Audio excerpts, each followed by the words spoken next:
joins me now live from Lahore, I think, Mr. Khan. Is that correct? That's right, Sangita. I'm sitting in Lahore. The pictures that we saw, as I say, were sent around the world. They created deep shock in Pakistani communities in the diaspora. Just describe to us how that arrest came about and what it felt like to be in the middle of it all. Well, Sangita, it was meant to create shock, and it was meant to provoke my followers to demonstrate, go out in the streets, because I was on bail. There was no reason I should have been arrested. I was sitting in the precincts of the Islamabad High Court, about to appear in the court, and I was abducted. And it wasn't the police. It was basically a commando action. And I guess I should be flattered that at the age of 70, they needed commandos to pick me up. I mean, police could have sufficed. I wasn't going to resist arrest. But it wasn't an arrest. They abducted me from there. And later on, and let me say, abducted like I was some sort of a terrorist. I mean, the way they came in, broke the windows, beat up the staff, beat up the people who were guarding me, beat up the lawyers. And then the way they took me in this Jeep, so it was going to provoke a reaction. And there was a reaction because the Supreme Court later ruled that this was unlawful, what they had done. But the reaction, there was a reason why the government and the establishment wanted the reaction, because they used that to crack down on my party. And 10,000 people 10,000 members of my party within 48 hours were jailed. And all my senior leadership was jailed. And this crackdown, they justified because there were these demonstrations. And in the demonstrations, there were about 4 buildings that were set on fire. And they based this on the arson, this crackdown. So we've had the most unprecedented crackdown in the history of our country. It's never happened like this before. Mr. Khan, the Pakistani government, of course, and the ruling party take a very different view of what happened. They have filed 160 criminal charges against you that range everywhere from corruption all the way up to terrorism charges. The Interior Minister, Rana Sanullah, accused you of personally planning the attacks on military installations in the past, and they say that you are somebody who is attempting to destabilize democracy in Pakistan. What would you say to that? Well, firstly, there were already 140 cases on me before this incident. So 140 cases of 40 or 50 of terrorism and blasphemy and 2 of corruption and so on. I mean, sedition, treachery against the government and so on. So this only triggered more cases. While I was in jail, I mean, I was completely cut off from everyone. I mean, since then, I've had 30 more cases on me.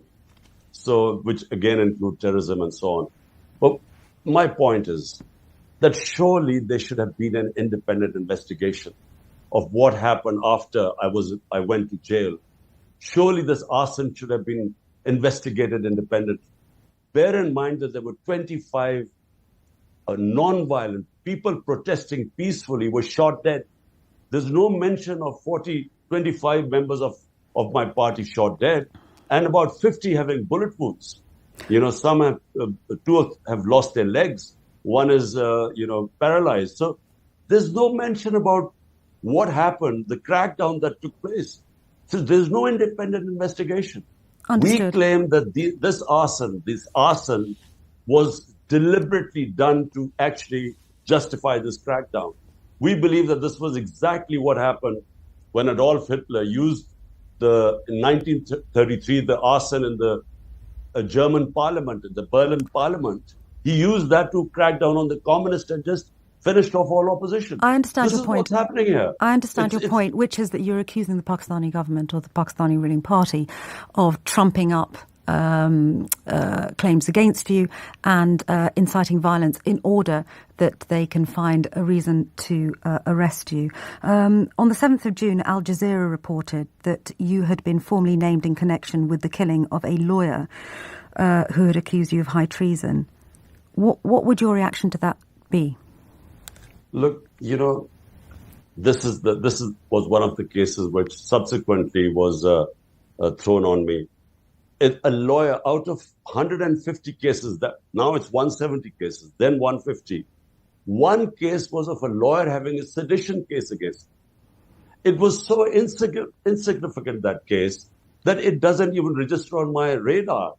Out of 150 cases, why would I worry about an additional case? So this lawyer gets assassinated. The wife says it's a family feud. The son initially claimed it was a family feud. Then he was kept by the authorities for 12 hours, and then he changed it to blaming me for the murder. Obviously, I'm going to contest it. It's a joke.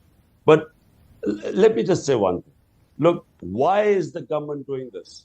So let the listeners understand what is going on in Pakistan. Well, I was going to ask you about this because when your arrest was reported and we saw those images around the world, many people were commenting, both inside and outside Pakistan, saying that the reason this was happening is because you had colluded with the Pakistani army to gain power, and when you fell out of favour with them, they essentially kicked you out. And they're going to ensure that you no longer have a part to play in Pakistani politics. Well, partly correct, because in 2018, when we won the elections, we did not collude with the Pakistan army. We won the election, but half of it is right that the army did not oppose us. So if at that time, if the army had opposed, it is arguable that they are so powerful that we might not have won the elections. But subsequently, since I've been ousted from power, the army or the military establishment is siding with the government parties. There are 12 of them. Now, in the 37 by-elections since then, since me being out of power, my party has swept 30 of them. Now, all opinion polls say that the rating of my party is 70-80% above, which is why the government is petrified of elections. They violated the Supreme Court verdict, which was supposed to hold elections on the 14th of May. They refused because everyone knows that whenever there are elections, my party will win. So instead, what they're doing is trying to ban the party. So because they can't play the match, they want a technical knockout. And hence, all these 170 cases. Remember, I am known in this country for 50 years. I never had one criminal case against me. How come there are 170 in the last few months? So no one believes what's going on. And well, what many commentators will say, Mr. Khan, is that the reason you have this long string of allegations and criminal charges brought against you is because Pakistan has not been a functioning democracy for very, very many years now. And it is essentially a country that is run by the army. And it's interesting hearing you say that when you won power, the army didn't oppose you. In other words, they allowed you into government, and now they are disallowing you from government. That's the greater problem here, isn't it? That democracy just simply isn't thriving in Pakistan. What's the solution to that? Well, you're right in a way. Half our history, we've been ruled by a 70-year history. Half has been ruled by military dictators. The other half by these two families. So I am a newcomer. I came out, 3.5 years was an anomaly in Pakistan. Now, your point is right that the military establishment, once it removed me, and establishment means the army chief. It's not some democratic institution. It's just one army, the chief, when he takes a decision, the disciplined army follows it. So he took a decision that I had to be ousted. What he expected was that my party would finish, as is normally whenever an establishment goes against a party, it has no chance of winning. But instead, the most incredible thing happened, in our first time in our history, unprecedented, that despite the establishment opposing me, we sweep all the by-elections. Hence came the assassination attempt on me in November, once we had won these 30 out of 37 by-elections. Then they wanted to remove me from the way. I had another assassination attempt on the 18th of March this year. And since then, once I survived that, I think this is now the last card of actually banning the party. Banning the biggest party means you are actually dismantling democracy in Pakistan. This is the main issue right now. What keeps you going? Your critics accuse you of wanting to make money. That's one of the many allegations and charges brought against you. Your critics say it's about money, it's about power. Your life has been directly under threat. There have been 2 assassination attempts against you. You've got the army, who have controlled politics in Pakistan for many years. What is it that is really motivating Imran Khan to keep going? Well, Sangita, look, people who want money do not risk their lives. I mean, what's the point of dead people can't use money? So who would take a risk when you've already had 2 assassination attempts? There was a third one which I preempted, and I was lucky because I found out beforehand. So who would risk their life for money? Look, for me, the reason why I came to politics in 27 years ago, when I did not have to, I was the biggest name in the country. I had whatever money I needed. I had enough of money, love and respect. Why would someone spend 22 years of their lives struggling and basically being in the wilderness? I mean, out of this time, 15 years I was in the wilderness, an outsider. No one thought I had a chance. Why would someone do that for financial gains when you had ample opportunity to do anything and make money? And secondly, power. Well, power to see my country a democratic country, rule of law. And where did I get inspired, by the way? In Britain. When I first came in as a teenager in Britain, it was the first time I saw a functioning democracy.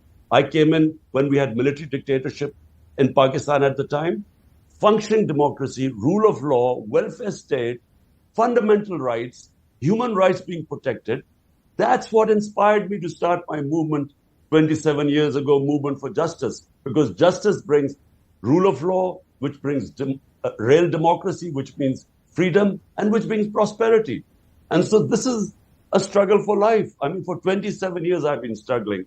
Right now, I'm facing probably the toughest challenge of my life, because I have the establishment ranged, determined that I should not be part of the electoral process, and they're doing everything. I expect to be thrown into prison soon. Now, because 170 cases, sooner or later, I'll end up in jail. You, of course, as an individual, face direct threat, but so do the people of Pakistan, in the sense that they face huge amounts of instability. What we have seen are Pakistanis, often young men, leaving Pakistan and making the dangerous journey to Europe. Many of them were aboard a ship that sank in the Mediterranean.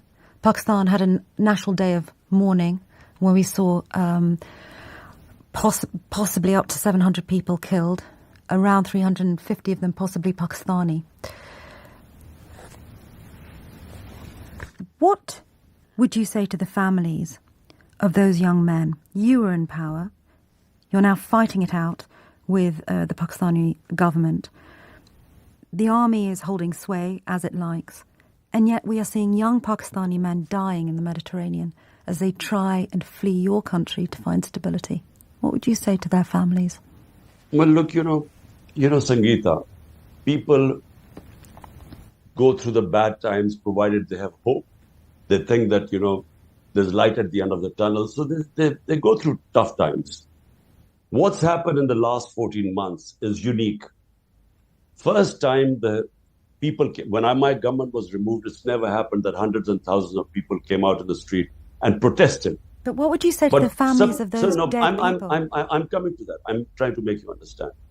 So subsequently, what has happened is the instability, then the economy has tanked.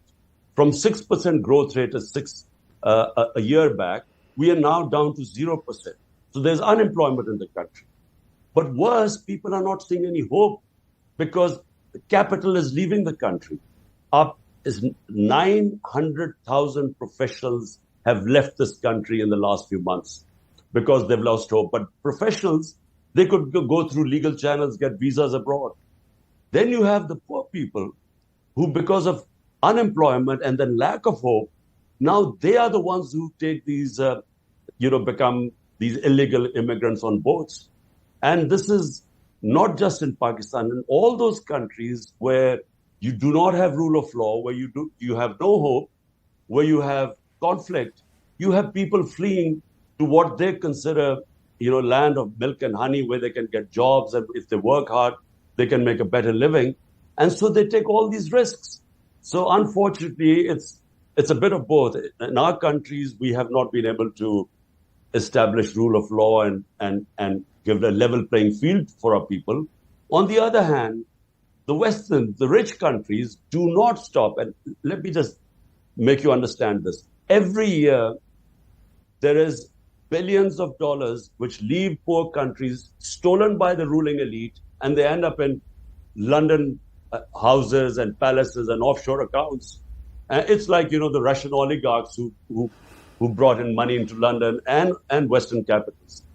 There is nothing done by the Western countries to prevent this flight of capital from poor countries. So the poor countries are getting poorer. The ruling elites are robbing the countries and taking the money out. The rich countries are getting richer. The gap is getting bigger. And so this immigrant problem is going to get worse unless the Western countries and the richer countries stop this flight of capital, the plunder of the developing countries by their ruling elites.